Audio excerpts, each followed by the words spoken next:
How's everyone doing? Welcome back for some more Forza Horizon 3. Today I'm sharing with you my tuning setup for the Sesto Elemento, and hopefully everyone got their free Sesto from the A Day to Remember Forzathon event, which will be ending very early on August 30th, and that is hours away from the time you're probably going to see this video, so if you are here very early, you might have some time just in case you were unaware or forgot or just didn't know, whatever the case might be, but you might have your chance to get that free Sesto before the time is up. It is a one-day event, so they're not giving people much time, but believe me, it is well worth it, and all you have to do is win a championship to get the car, so I highly recommend that you go and do that. But if you do want to give my Sesto tune a try, just search for creator Stevio2175 and obviously make sure you're in the Sesto Elemento. But I have to say, this car bone stock is an absolutely fantastic car. I think the only thing that I don't really like about it, or that I think is a weakness of the car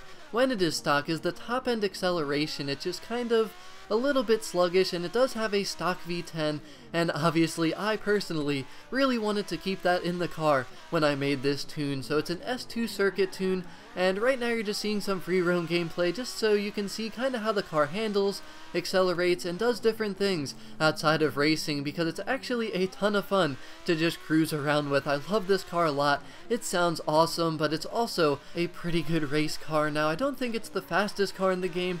I don't even think it's the best circuit car, but it is an extreme track toy, and the unique thing about it is that it's all-wheel drive. Most of the extreme track toys in Forza Horizon 3 are rear-wheel drive. Not all of them, but most of them, so that does give this car a little bit of a competitive edge off the launch, going around turns, because obviously this thing is going to have superior grip. But the other thing is, this thing weighs almost nothing. I mean, it's only like 2,200 pounds, because so much of it is made up of carbon fiber, so obviously that helps with the braking, the handling, and the acceleration. So when I made this tune, the only thing I really wanted to try to fix, or really that I felt like needed to be better, was the top end acceleration. So I really messed around with the gearing, and I brought down the top speed a little bit, because that's not really as important obviously when you're circuit racing, because you just want enough top speed so you're not maxing out on the straightaways, but you want to be accelerating as fast as possible. And I'll be honest,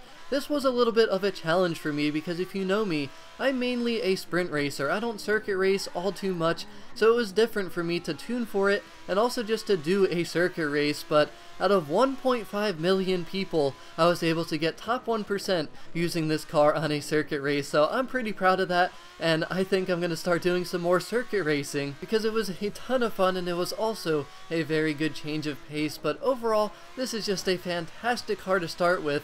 And now that I've kind of fixed the top end acceleration, I mean, the launch is absolutely awesome. It is all-wheel drive and very light, so that is to be expected. The braking distances are so short. I mean, this thing brakes exceptionally well, and the handling characteristics are awesome. The grip is good. The car turns very well, especially considering it's all-wheel drive. I mean, for an all-wheel drive car, I mean, it's just so light that it handles so well, and that's one thing I absolutely love about it. But the acceleration overall is good, the top speed is what it needs to be for circuit racing, and it's just a fantastic car overall. But I certainly really do want feedback from all of you, because this is really my first true circuit tune. I've never really built a car for circuit racing, and I never really try to set times for circuit races either, so feedback would be greatly appreciated if you do decide to give this tune a try. But I had a ton of fun driving it, and I think the results of this race speak for themselves. But be honest with me, let me know what you think, give me some feedback, and I do want to start tuning for circuit racing a little bit more in the future. So I really hope you enjoyed this video. I do want to let you watch some of the racing gameplay, but as always, thank you very much for watching. I really hope that everyone enjoys this tune as much as I did today when I was racing it. But have a wonderful rest of your day, and I'll talk to y'all again very soon. Peace out.